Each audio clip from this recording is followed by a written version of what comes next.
He who is the best beloved is come. He who is the best beloved is come. He who is the best beloved. He who is the best beloved. He who is the best beloved is come. He who is the best beloved is come. He who is the best beloved is come. He who is the best beloved. He who is the best beloved. He who is the best beloved is come. Let us praise him. Let us praise him. Let us praise him. Baha'u'llah. Let us praise him. Let us praise him. Let us praise him. The glory of God. He who is the best beloved is come. He who is the best beloved is come. He who is the best beloved is come.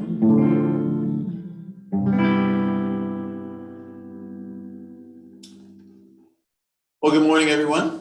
Hang on, just had something jump up here on the screen I don't even recognize. I don't know what that is, but it's got nothing to do with what we're trying to do right now. So let me kill that. And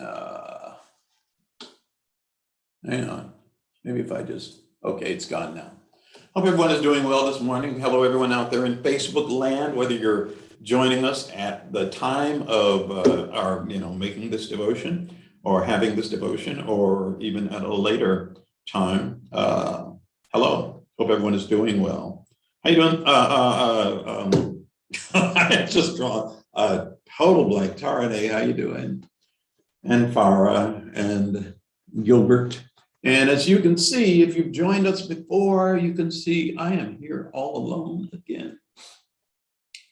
Daryl, unfortunately, is under the weather, and Nini can't join us today. So it's just me, and well, let's just say just us. And we're glad that anyone who chooses to join us makes that choice. I think it's a good place to be. Let's start with a prayer. This is a prayer from Abdul Baha. O Lord, my God, and my haven in my distress, my shield and my shelter in my woes, my asylum and refuge in time of need, and in my loneliness, my companion, in my anguish, my solace, and in my solitude, a loving friend, the remover of the pangs of my sorrows and the pardoner of my sins. Wholly unto thee do I turn, fervently imploring thee with all my heart, my mind, and my tongue, to shield me from all that runs counter to thy will in this, the cycle of thy divine unity, and to cleanse me of all defilement that will hinder me from seeking, stainless and unsullied, the shade of the tree of thy grace. Have mercy, O Lord, on the feeble, make whole the sick, and quench the burning thirst. Gladden the bosom wherein the fire of thy love doth smolder, and set it aglow with the flame of thy celestial love and spirit. Robe the tabernacles of divine unity with the vesture of holiness, and set upon my head the crown of thy favor. Illumine my face with the radiance of the orb of thy bounty, and graciously aid me in ministering at thy holy threshold. Make my heart overflow with love for thy creatures, and grant that I may become the sign of thy mercy, the token of thy grace, the promoter of concord amongst thy loved ones, devoted unto thee, uttering thy commemoration, and forgetful of self, but ever mindful of what is thine. O God, my God, stay not from me the gentle gales of thy pardon and grace, and deprive me not of the well springs of thine aid and favor. Beneath the shade of thy protecting wings, let me nestle, and cast upon me the glance of thine all-protecting eye. Loose my tongue to laud thy name amidst thy people, that my voice may be raised in great assemblies, and from my lips may stream the flood of thy praise. Thou art in all truth the gracious, the glorified, the mighty, the omnipotent. And again, this is a prayer by Abdul Baha. Well, again, it's good to see all of you here. I certainly wish we had a little more company here. And I should also give you a heads up. I'm having problems with the Facebook feed. The internet connection, it says, is unstable. And twice since we've been on for 5 minutes already, twice it's gone on me, and then it comes back. So if I seem a little distracted, there are so many other reasons that I can be distracted, but that's one of them also. Hi there, Joan. How are you this morning? Good morning, Farhad. I'm betting that, well, I see it's Farhad's name, but I'm betting, well, Farhad and Geeti. This is Giti. I love her. Hello, Geeti. How are you? Good. I love her. I'm good. So I'm glad. still alive. So what was that you were saying? I said I'm still alive. We're glad you are. I was trying to find a nice way to say, where have you been? Yeah, we're glad you're here. We're glad you're here. And Joan, good morning. Thank you so much. Oh, yeah. How are you doing today, Joan? Are you? And I know you've been sick. You have been sick as well, have you not? Yes, I have. Ever since New Year's Day. Oh my goodness. Oh, how are you feeling today? I'm on the mending route right now. Well, that's good. I should be fine by next weekend. Oh, wow. Okay. Well, that's good to hear.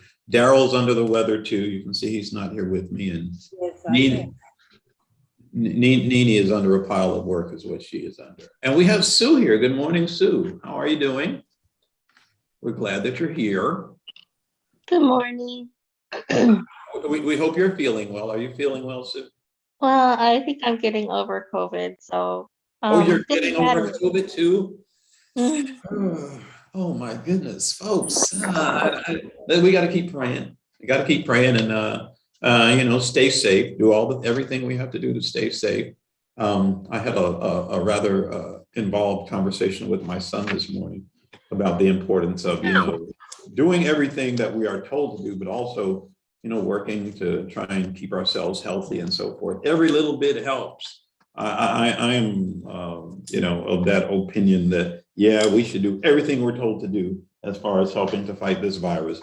But on a personal level, we can do what we can do to hopefully strengthen our own immune system. It takes time, but some things that we can do. Before we get into today's readings, I have just a little bit of something I do want to say, because we were talking about this earlier. I was talking about this with Tarane and Farah, and maybe you already know about it, but it was just such a wonderful story. Atlanta, they had their inauguration for their new mayor earlier this week, or last week, I guess we should say. And they opened up their ceremony with a passage from the Baha'i writings, believe it or not. Totally blew me away. Someone shared it on Facebook, and so I reshared it.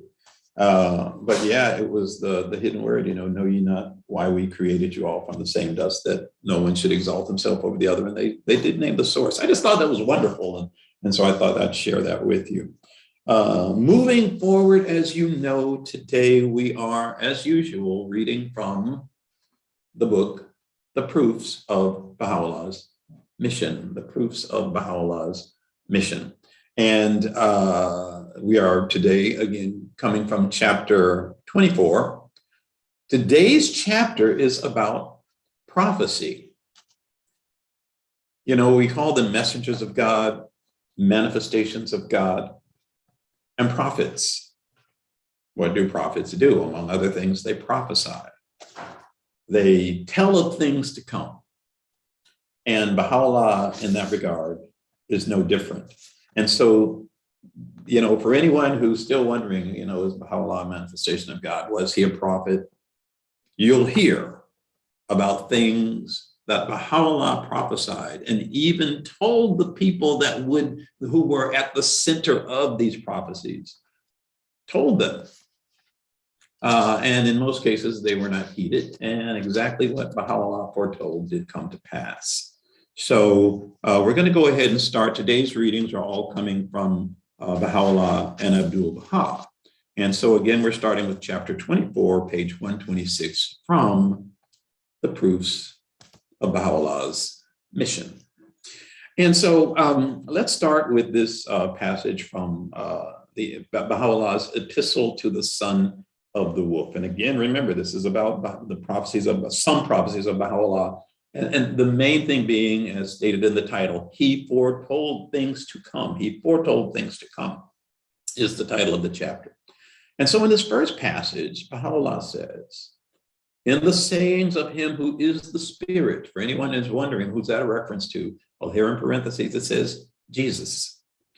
In the sayings of him who is the Spirit, Jesus, unnumbered significances lie concealed. Unto many things did he refer, but as he found none possessed of a hearing ear or a seeing eye, he chose to conceal most of those things.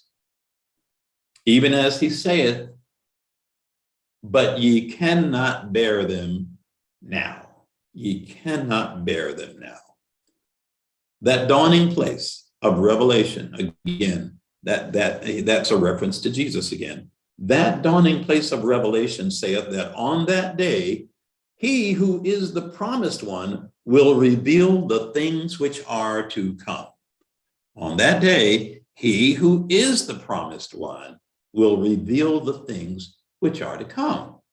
Accordingly, in the Kitabi Aqdas, the most holy book of Baha'u'llah, accordingly in the Kitabi Aqdas, and in the tablets to the kings, and in the Law-i Rais, and in the Law-i Fuad, most of the things which have come to pass on this earth have been announced and prophesied by the most sublime pen. And most sublime pen is all in caps. I mean, as far as each word, it begins with a capital letter, which is a reference either to God or the manifestation of God. To move on, this next passage is rather lengthy, and it's coming from Abdul Baha in selections from the writings of Abdul Baha. And Abdul Baha, in reference again to the prophecies of Baha'u'llah, Abdul Baha says, yet another of his signs is the promulgation of his book, the spreading of his book, his decisive holy text wherein he reproved the kings, and his dire warning to that one whose mighty rule was felt around the world, and whose great throne then toppled down in a matter of brief days. In a matter of brief days, this being a fact clearly established and widely known. I'm going to read that sentence again. It's a rather lengthy sentence, but he reproved the kings, and in his dire warning to that one whose mighty rule was felt around the world, and whose great throne then toppled down in a matter of brief days, this being a fact clearly established and widely known. Upon his arrival in prison, meaning again, upon Baha'u'llah's arrival in prison, he addressed an epistle, a letter.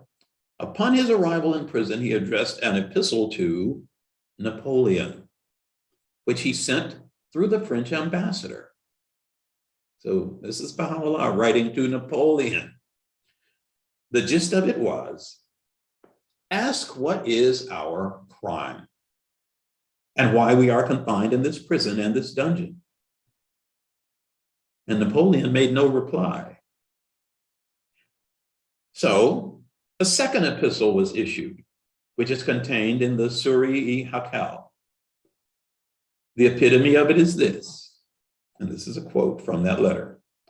O Napoleon, as thou hast not listened to my proclamation, and as thou hast not answered it, thy dominion will before long be taken away from thee, and thou wilt be utterly destroyed. Thy dominion will be, and I'm sorry, I just wanted to go back and repeat that. Thy dominion will before long be taken away from thee, and thou wilt be utterly destroyed. And again, I want to remind you, we're talking about the prophecies of Baha'u'llah. This epistle was sent to Napoleon by post, as was known to all the companions of his exile. The text of this warning reached the whole of Persia, for it was at that time that the Kitabi Haikal was spread in Persia, and this epistle was among the contents of this book.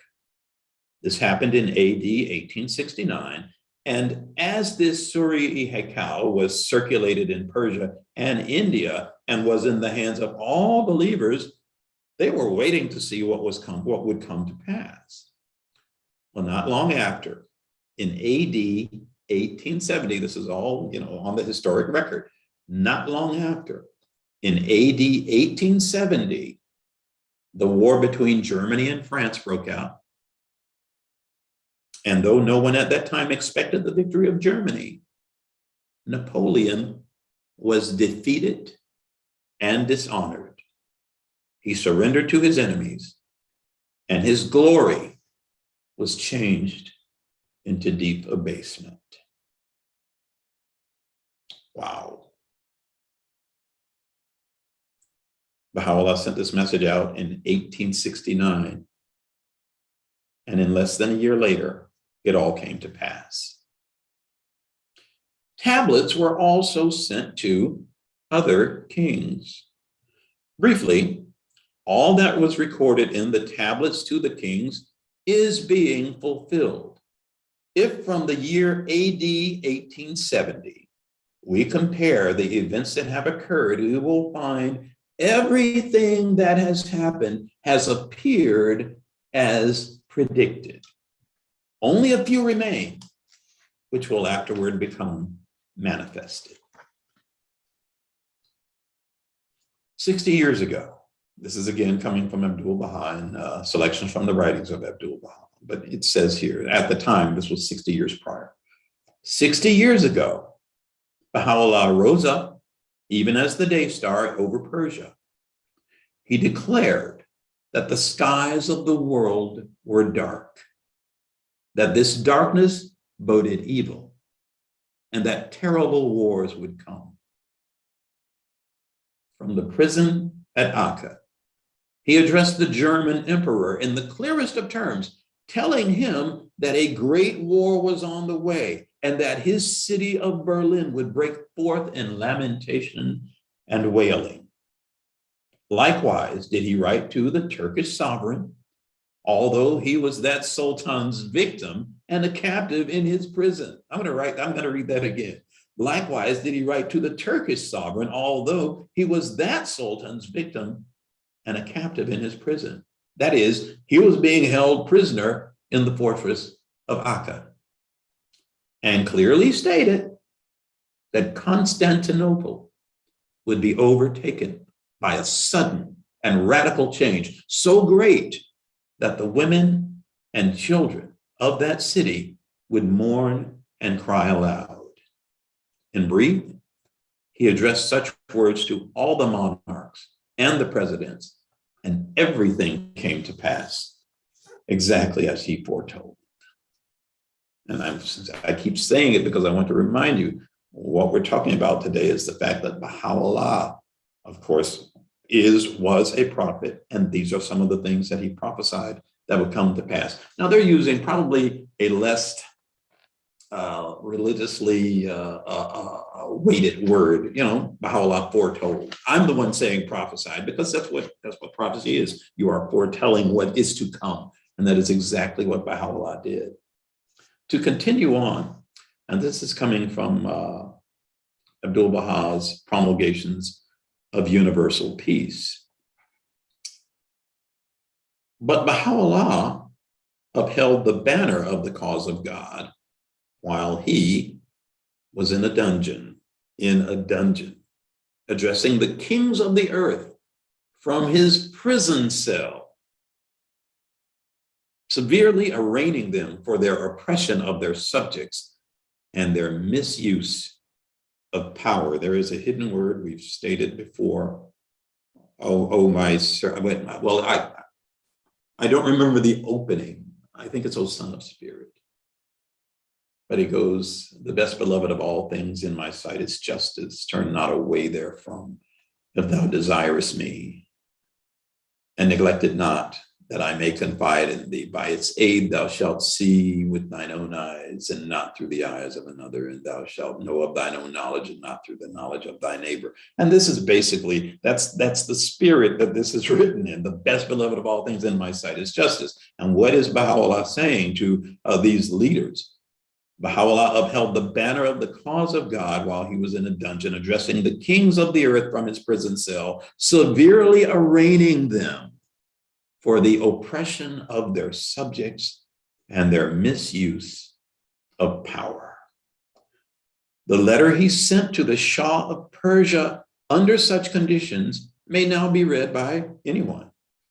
His epistles to the Sultan of Turkey, Napoleon III, Emperor of France, and to the other rulers of the world, including the President of the United States, are likewise current and available. The book containing these epistles to the kings was published in India about 30 years ago and is known as the Siratul-e-Haikal. Whatever is recorded in these epistles has happened. Some of the prophecies contained in them came to pass after only 2 years.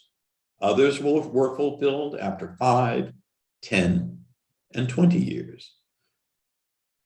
The most important prophecies relative to events transpiring in the Balkans are being fulfilled in the present time, though written long ago.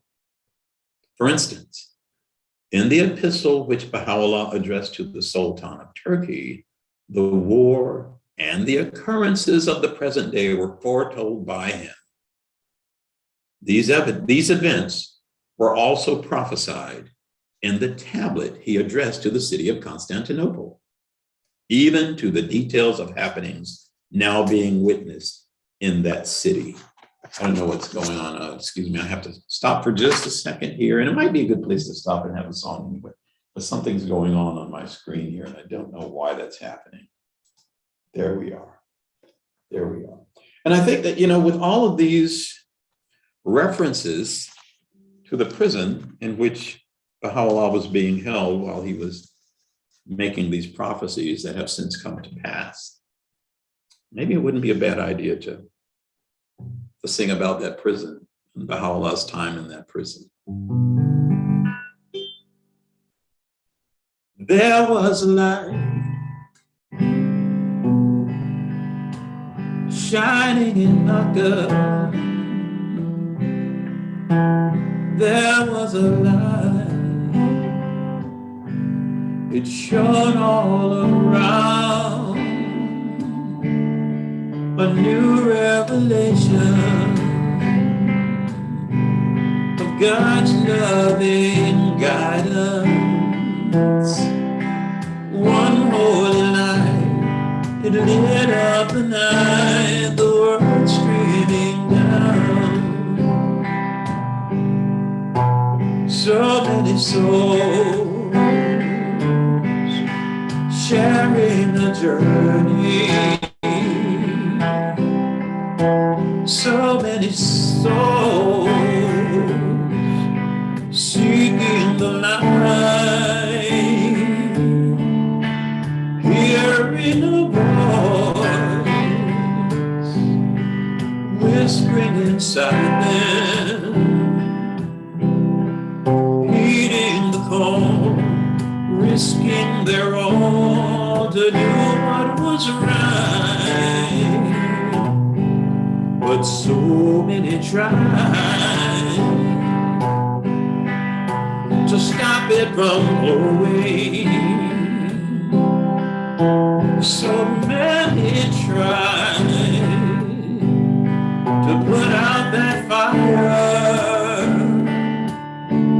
but lovers of truth in this new dispensation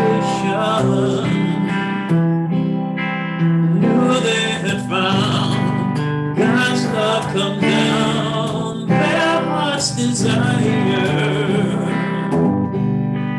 And there was a light shining in our cup. There was a light, it shone all around, a new revelation of God's loving guidance.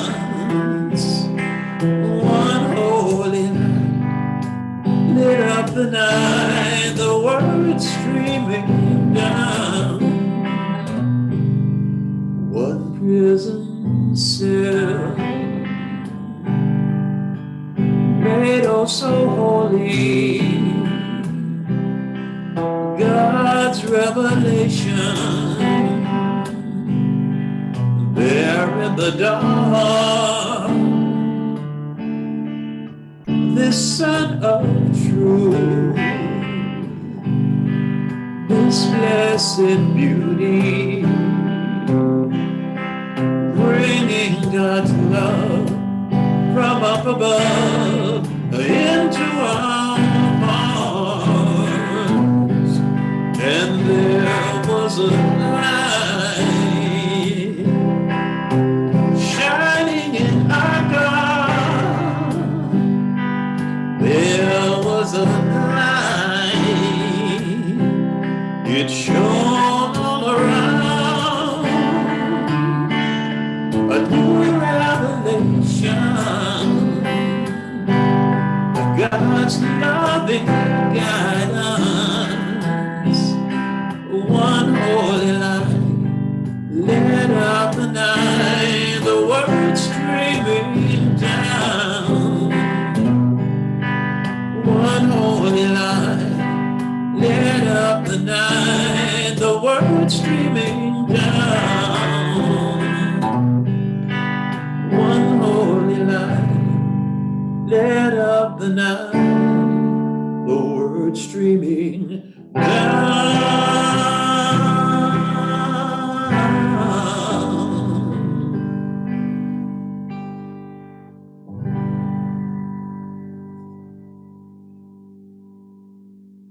We actually did that song very, very recently. I can still hear Daryl's. I do that usually with Daryl, and I hear his voice in my head when I'm singing it. But it seems so appropriate because, you know, as we're reading about these prophecies that were made by Baha'u'llah, all of which have now come true, what we have to remember is, along with remembering that his prophecies have come true, he made them from prison. He even made prophecies about the very governmental leader whose prison he was in. And it came true. To continue, while addressing, this is coming again from Abdu'l-Baha, Promulgations of Universal Peace. While addressing these powerful kings and rulers, he was a prisoner in a Turkish dungeon. Consider how marvelous it was for a prisoner under the eye and control of the Turks to arraign so boldly and severely the very king who was responsible for his imprisonment. That takes guts. I was going to say it in a less sacrilegious way. Okay, that takes a lot of guts. I guess it takes the guts of the manifestation of God. What power is this? What greatness? Nowhere in history can the record of such a happening be found. In spite of the iron rule and absolute dominion of these kings, his function, meaning Baha'u'llah's function, his function was to withstand them. And so constant and firm was he that he caused their banners to come down and his own standard to be upraised. For today, the flags of both the Persian and the Ottoman empires are trailing in the dust. These are the words of Abdu'l-Baha. For today, the flags of both the Persian and the Ottoman empires are trailing in the dust, whereas the ensign of Baha'u'llah is being held aloft in the world, both in the East and in the West. Consider what a mighty power this is. Consider what a mighty power this is. What a decisive argument. Although a prisoner in a fortress, he paid no heed to the kings, regarded not their power of life and death, but on the contrary, addressed them in plain and fearless language, announcing explicitly that the time would come when their sovereignty would be brought low and his own dominion would be established. He said in substance, and this is a quote, he said in substance, ere long will you find yourself in manifest loss. Your sovereignties will be laid waste. Your empires will become a wilderness and a heap of ruins. Again, this is prophecy. This is before all of this happened. Will become, what was it again? Will become a wilderness and a heap of ruins. Hosts from without will invade and subdue your lands. Lamentation and mourning will rise from your homes. There will be no throne. There will be no crown. There will be no palace. There will be no armies. Nay, rather, all these will be brought low. But the standard of the cause of God will be held aloft. Then will you see the hosts and hosts will, then will you see that hosts and hosts will enter the cause of God, and that this mighty revelation will be spread throughout the world. Unquote. I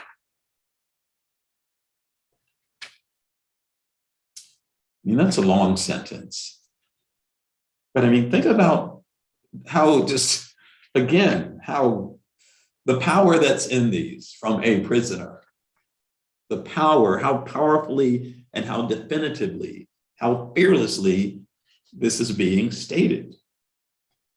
Oh, I'm sorry, I have to read it again. Ere long, you will find yourselves in manifest loss. Your sovereignties will be laid waste. Your empires will become a wilderness and a heap of ruins. Hosts from without will invade and subdue your lands. Lamentation and mourning will rise from your homes. There will be no throne. There will be no crown. There will be no palace. There will be no armies. Nay, rather, all these will be brought low. But the standard of the cause of God will be held aloft. Then will you see that host and host will enter the cause of God, and that this mighty revelation will be spread throughout the world. And then Abdu'l-Baha goes on to say, to tell its audience, read the prophecies contained in the Surat al-Haykal and ponder carefully over them. And these are some of those prophecies. He goes on to say, Abdu'l-Baha goes on to say, this is one of the characteristics of Baha'u'llah's messages and teachings. Can you find events and happenings of this kind in any other prophetic dispensation? It's a good question to consider. Can you find events and happenings of this kind in any other prophetic dispensation? If so, in what cycle have similar things taken place? Do you find specific prophecies and explicit statements concerning the future in the holy books of the past?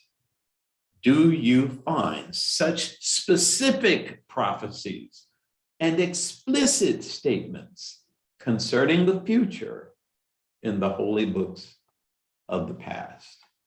Now, remember, again, I want to remind anyone who has not been with us, on this journey that we've been on for quite some time now, that this is all laying out an evidential argument that Baha'u'llah is a manifestation of God, that he has a specific mission, and that mission has been and still is in progress.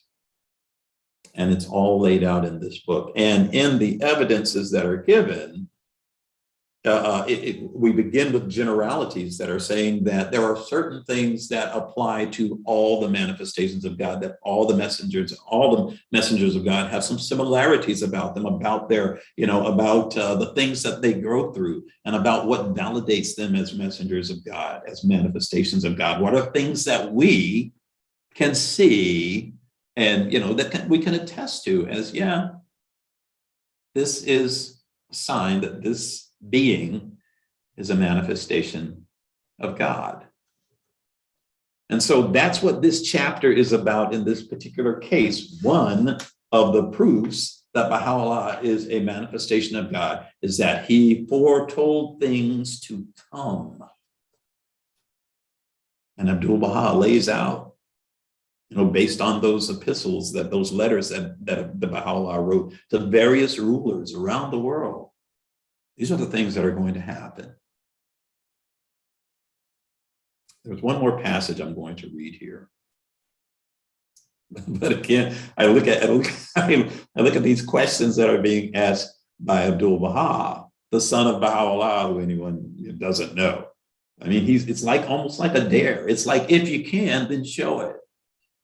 Can you find events and happenings of this kind in any other prophetic dispensation? If so, in what cycle have similar things taken place? Do you find such specific prophecies and explicit statements concerning the future in the holy books of the past? Now, in this final passage, this is actually coming again from Baha'u'llah. And he says, this is from the epistle to the son of the wolf. O concourse of the fair-minded, observe and reflect upon the billows of the ocean of the utterance and knowledge of God. Observe and reflect upon the billows of the ocean of the utterance and knowledge of God, so that ye may testify with your inner and outer tongues that with him is the knowledge of all that is in the book. With him is the knowledge of all that is in the book. Nothing escapeth his knowledge. He verily hath manifested that which was hidden when he, upon his return, mounted the throne. That's it's not a coded sentence, but it's got some things in there that we really need to pay some close attention to. First of all, he's talking about, God, okay? Observe and reflect upon the billows of the ocean of the utterance and knowledge of God, so that ye may testify with your inner and outer tongue. So this is about, if we really pay attention with our inner and outer tongues, that we may testify with our inner and outer tongues. He tells us, observe and reflect, observe and think about it, so that we can testify, we can speak to it, so that ye may testify with your inner and outer tongues, that with him being capitalized, reference to God or the manifestation of God, with him is the knowledge of all that is in the book. The book is also capitalized. So we're talking about, God, manifestation of God, the book of life, if you will, the revelation of God, all that is in the book. Nothing escapeth his knowledge. He verily hath manifested, meaning he is now shared. He verily hath manifested that which was hidden when he, upon his return, mounted the throne. Upon his return. That basically is telling us that, yes, the manifestation of God has been here before and now has returned. He verily hath manifested that which was hidden when he, upon his return, mounted the throne. All that hath been sent down and will come to pass, word for word, upon earth. I'm going to go ahead and shorten that because there were those phrases, those conditions in there.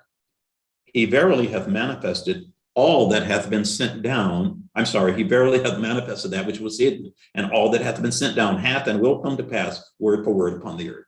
It's either happened or it's going to happen. Hath come to pass or will come to pass, word for word upon earth. No possibility is left for anyone either to turn aside or protest. No possibility is left for anyone either to turn aside or protest. That's Baha'u'llah's way of saying, you can't say you didn't hear it. You can't say I didn't tell you. You can't say you didn't know.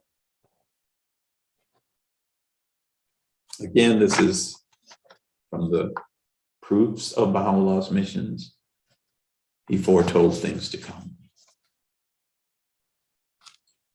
At this time, we're going to go ahead and, this is that time that anyone who would like to offer up a prayer or reading or passage of your own choosing, this is that time. And I'll admit I was a little worried. I didn't see Camby's. He always comes on early. He's always here early. And so he wasn't when we started, but I see his name up here now. Camby's, I see you're there. How you doing? Okay, you're muted. I have issue with my computer, but I Oh. think I overcome it. So I can hear you fine now. So I can see you and I can hear you. So whatever problems you're having, they're not coming across this way. So we're going to pause and have our Kambi's moment, and then anyone else who would like to share a prayer or a writing or passage or song, this will be that time.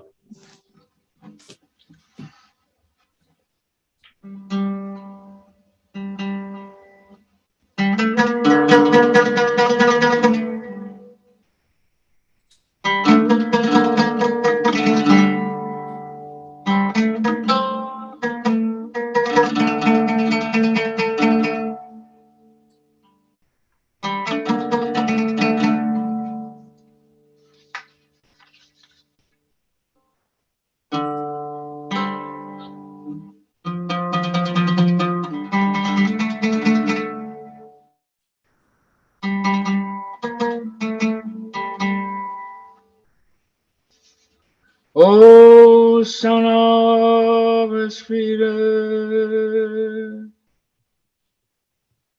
my first counsel is this: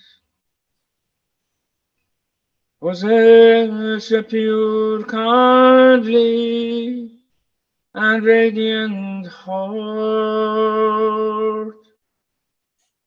that thine may be the sovereignty ancient, imperishable, and everlasting.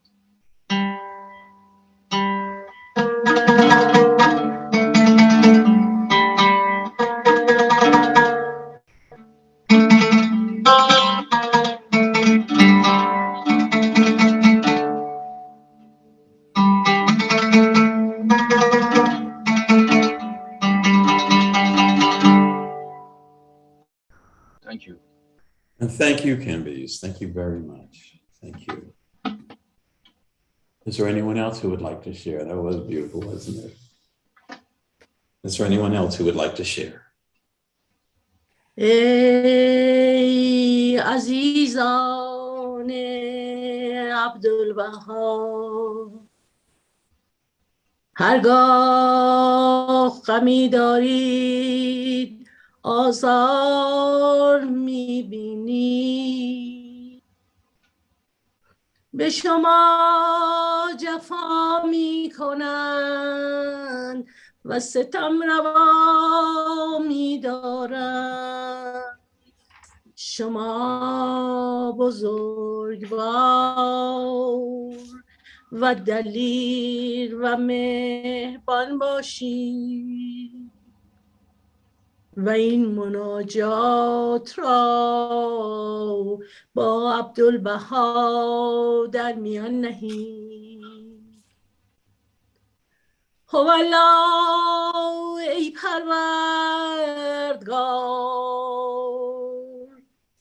بی کسم و بی نفس خاشاکم و خس ضعیفم و بس تویی فریاد رس تویی فریاد رس ای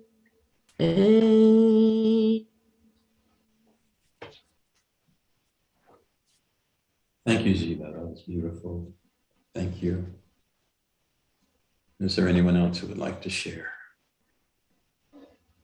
یا الهی اسمک شفایی و ذکرک دوایی و قربک رجایی و حبک مونسی و رحمتک طبیبی و معینی فی الدنیا و الاخرت انک انت المعطی العلیم الحکیم.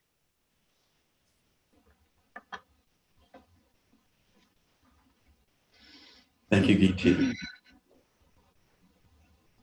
Say, O people of God, beware lest the powers of the earth alarm you, or the might of the nations weaken you, or the turmoil of the people of discord deter you, or the exponents of earthly glory sadden you. Be as a mountain in the cause of your Lord, the Almighty, the All-Glorious, the Unconstrained. I swear by my life, nothing save that which will profit them can befall my loved ones. To this testifieth the pen of God, the most bountiful, the most powerful, the all-glorious, the best beloved. Let not the happenings of the world sadden you. I swear by God, the sea of joy yearneth to attain your presence, for every good thing that has been created for you and will, according to the needs of the times, be revealed unto you. Allah. Thank you, Joan. Thank you. والا ای پروردگار پدر و مادر این بنده درگاه را در دریای غفران غوطه و از گناه و خطا پاک و مقدس نما، عفو و بخشش شایان نما و غفران و آمرزش ارزان کن. توی آمرزنده و توی غفور، توی بخشنده فیض موفور. ای آمرزگار هرچند گنهکاریم ولی امید به وعد و نوید تو داریم، هرچند در ظلمت خطا مبتلاییم ولکن توجه به صبح عطا داشته و داریم. و آنچه سزاوار درگاه است معامله کن و هرچه شایگان بارگاه است شایان فرما. توی غفور، توی عفو و توی بخشنده هر قصور. آمین. Thank you, Shazad.